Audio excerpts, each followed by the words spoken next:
Olá, bom dia. Vamos aí para mais uma reflexão do nosso dia. E hoje a reflexão nós vamos tratar um tema que às vezes é um pouco complicado, mas gostaria de compartilhar com vocês aí algumas coisas. Se a gente for analisar a palavra de Deus, nós podemos dizer que Pedro era um discípulo, de Jesus, um seguidor, considerado aí uma das colunas da igreja. Só que a gente tem que ver, olha só as coisas que Pedro vivenciou com Jesus. Pedro viu uma pesca milagrosa, em que ele pescou a noite inteira e não conseguiu nada. Jesus mandou ele jogar a rede do outro lado e pegou um monte de peixe que ele nunca tinha visto na vida. Depois, ele viu multiplicação de pães e de peixes, transformação de água em vinho, ressuscitação, ou seja, Jesus ressuscitou, Jesus curou, Jesus libertou, Jesus andou sobre as águas, ele andou com Jesus sobre as águas. Jesus acalmou vento e tempestade. Nossa, Jesus fez tanta coisa. Ainda a palavra diz que tudo que Jesus fez não foi escrito, porque senão não teria livro suficiente para escrever, para se colocar aquilo que Jesus fez. Mas ele vivenciou todas as coisas. Ele era um dos três que andava sempre com Jesus, ele, João e Tiago. Estava no momento da transfiguração de Jesus. Pedro estava lá, apesar que ele estava dormindo, mas ele estava lá com Jesus. Então nós podemos dizer que Pedro foi realmente o discípulo que vivenciou de perto as maravilhas e os milagres de Jesus. Mas tem uma passagem lá em Lucas, no capítulo 22, e no versículo 32 em específico, quando Jesus está fazendo a ceia com seus discípulos e anunciando a sua ida, a sua morte, depois da ressurreição, e aonde ele faz a nova aliança, ele contempla a nova aliança por meio do seu sangue e da sua carne. Jesus fala que o diabo pediu a alma, pediu a cabeça dos discípulos. Tanto é que ele usa a expressão, que o diabo queria triturá-los como trigo. E aí Jesus, olha que coisa linda, Jesus foi lá e intercedeu pelos seus discípulos. Mas veja que ele intercede falando assim: e eu orei para que a sua fé não desfaleça. Ou seja, a forma de nós vencermos o diabo é por meio da fé em Cristo Jesus. Mas olha a sequência daí depois lá no versículo 32 de Lucas, que ele fala assim: e tu, Pedro, quando te converteres, fortalece teus irmãos. Gente, peraí, como assim quando te converteres? Ele passou aí mais de 3 anos com Jesus, vendo tudo que Jesus fez, tudo que Jesus fez, e ele não era convertido ainda. Para Jesus chegar e falar assim: quando te converteres, fortalece teus irmãos.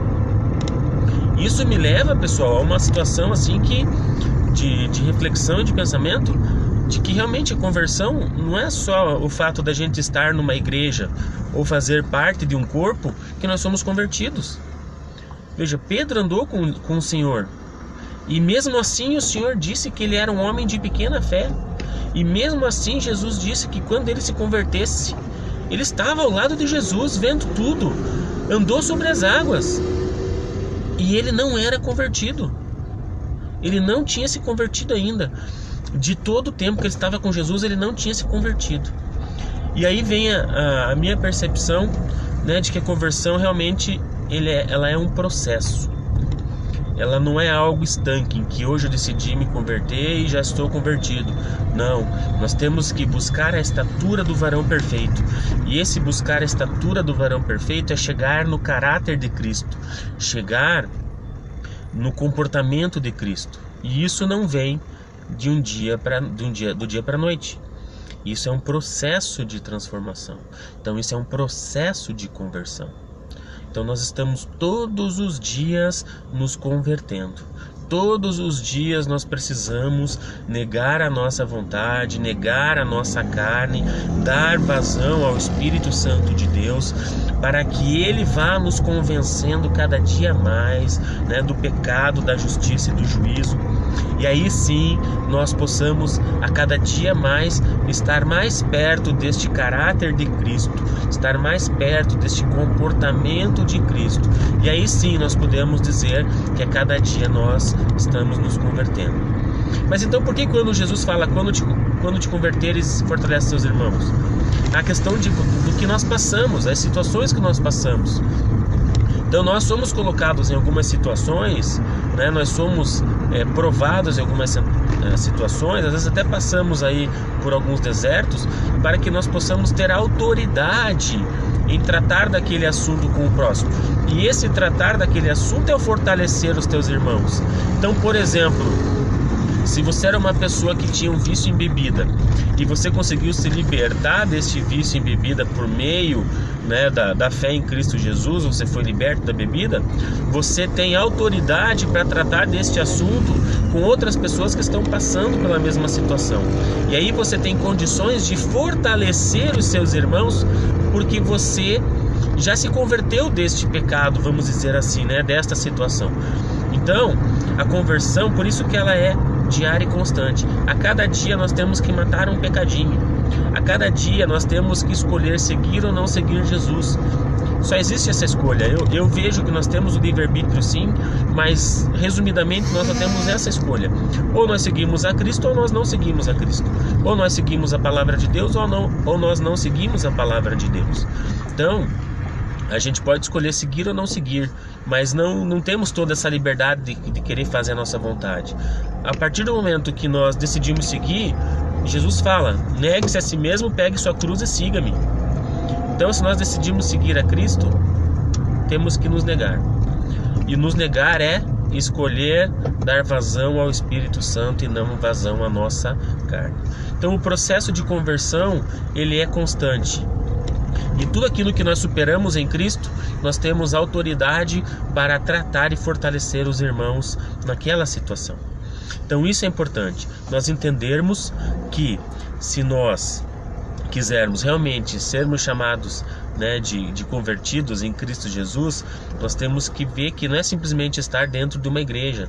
Aquilo que eu comentei, Pedro já estava com Cristo há mais de 3 anos, viu um monte de maravilhas, e lá em Lucas 22:32 Jesus fala que quando ele se converter, ele fortaleça seus irmãos. Então como que isso acontece, né? Isso é algo preocupante para nós.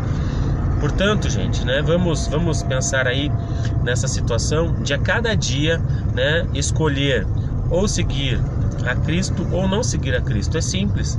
Ou você escolhe seguir, nega, pega a sua cruz e vai. Agora ele deu uma promessa pra gente, né, que nós devemos ter bom ânimo, porque ele venceu o mundo. Então, tudo aquilo que nós formos fazer, a escolha que nós tomarmos, se for realmente seguir a Cristo ou não seguir a Cristo, nós devemos seguir com bom ânimo, porque as dificuldades elas vão surgir, mas Ele venceu o mundo. E se Cristo venceu o mundo, nós também podemos vencer o mundo, porque Ele falou que nós faríamos coisas maiores do que Ele. Então, neste caso, né, nós precisamos estar sempre num processo de conversão, vencendo as situações do dia, vencendo aí as tentações, as provas que nós vamos ter, para realmente alcançar a estatura, o caráter do varão perfeito, que é Cristo Jesus. Então, gente, fica aí essa breve reflexão para vocês, né? Eu espero que vocês possam meditar e que vocês tenham um excelente dia na presença do Senhor Jesus. Um abraço forte e até a próxima.